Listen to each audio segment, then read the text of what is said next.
नमस्कार दोस्तों। तो आज हम आपको सुनाने वाले हैं करवा चौथ की कहानी, जो कि पूरे 12 महीने सुनी जाती है। एक नगर में एक बूढ़ी माँ रहती थी। वह अपने बेटे की सलामती के लिए 12 महीने की चौथ का व्रत करती थी।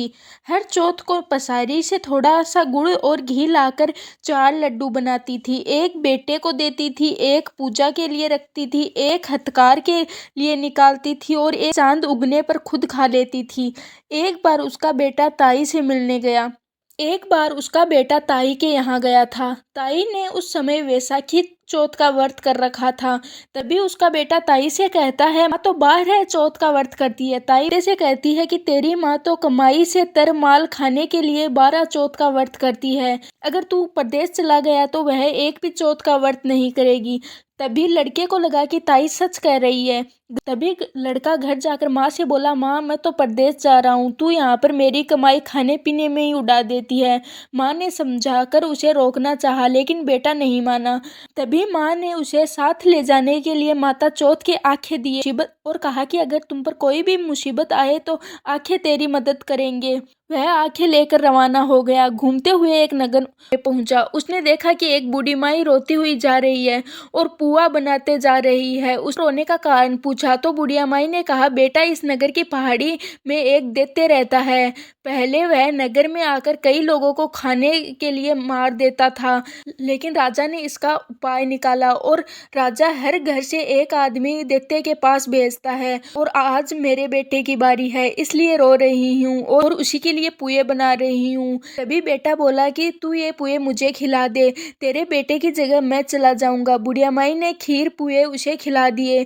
वह खा पी कर सो गया। रात को राजा के सैनिक बूढ़ी माई के बेटे को लेने आए तो बूढ़ी माई ने अपने बेटे की जगह उसे उनके साथ भेज दिया। दैत्य के सामने पहुंचने पर उसने चौथ माता की आंखें दैत्य की तरफ फेंक कर कहा, हे चौथ माता, यदि मेरी माँ मेरी सलामती के लिए व्रत करती है तो दैत्य का सिर कट जाए। तुरंत दैत्य का सिर कट गया। लड़का वापस आ गया। राजा ने उसे उपहार देकर विदा किया और लड़का आगे चला। चलते हुए एक दूसरे राजा के नगर में पहुंचा। इस राज्य में आवा तभी पकता था जब एक इंसान की बलि लगती थी। सिपाहियों ने उसे पकड़कर आवे में चुन दिया। लड़के ने आंखें आवे में डालकर कहा, हे चौथ माता, यदि मेरी माँ मेरे लिए व्रत करती है तो आवा मेरी बलि लिए बिना ही झट से पक जाए। आवा तुरंत पक गए। आवे से मिट्टी की जगह सोने के बर्तन निकले। तभी अंदर से लड़का बोला, बर्तन धीरे धीरे निकालना, मेरे को लग ना जाए। राजा ने उसे निकलवाया और पूछा, आवे से तुम बच कैसे गए? लड़के ने बताया कि मेरी माँ चौथ का व्रत करती है, व्रत के कारण ही मैं बच पाया। राजा को विश्वास नहीं हुआ।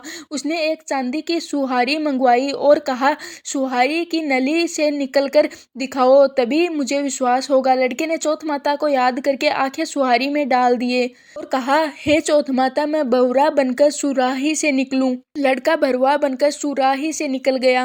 राजा ने खुश होकर राजकुमारी की शादी उसके साथ करवा दी और अपने सभी राज्य के लोगों को चौथ माता का व्रत करने के लिए कहा। लेकिन कुछ दिनों बाद लड़के को अपनी माँ की याद आने लगी। वह राजा के पास गया और कहा कि मुझे अपने नगर में जाना है। राजा ने रथ, घोड़ा, हाथी सब कुछ उसे उपहार सहित दहेज में दे दिया और उसे विदा किया। और बेटा चौथ के दिन ही अपने नगर में पहुंचा। वह पसारी के यहाँ माँ का इंतजार करने लगा। सोचा चौथ है तो माँ जरूर आएगी। थोड़ी थोड़ी देर बाद लकड़ी टेकती हुई उसकी माँ आती है। माँ को आंखों में जाले आने के कारण दिखना कम हो गया था। तभी बेटे ने जानबूझकर अपने पैर लकड़ी पर लगा दिए और कहने लगा, बल रे पूत काटी, मेरे पैर को लगा दी। लेकिन माँ ने उसे नहीं पहचाना। कहने लगी, भैया मुझे चाहे कितनी गाली निकालो पर मेरे बेटे को कुछ मत कहना। तभी बेटा माँ के चरणों में गिर पड़ा। कहा, माँ मैं तेरा ही बेटा हूँ, मुझे माफ कर दो। तभी माँ ने उसे गले लगा लिया।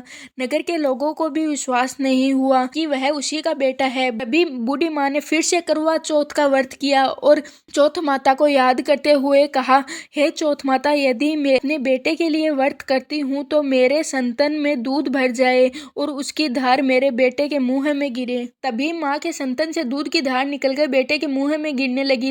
लोगों को विश्वास हो गया और लोग चौथ माता की जय जयकार करने लगे। अभी से उस नगर के सभी लोग चौथ माता का व्रत करने लगे। हे चौथ माता, जैसे बूढ़ी माई और उसके बेटे की सहायता की, वैसी हमारी भी करना। कहानी कहने, सुनने और हुंकार बनने वाले सभी पर अपनी कृपा बनाए रखना। तो आज की हमारी वीडियो यहीं तक की थी। आशा है कि आपको ये कहानी ज़रूर पसंद आई होगी। अब हम मिलते हैं किसी और वीडियो के साथ।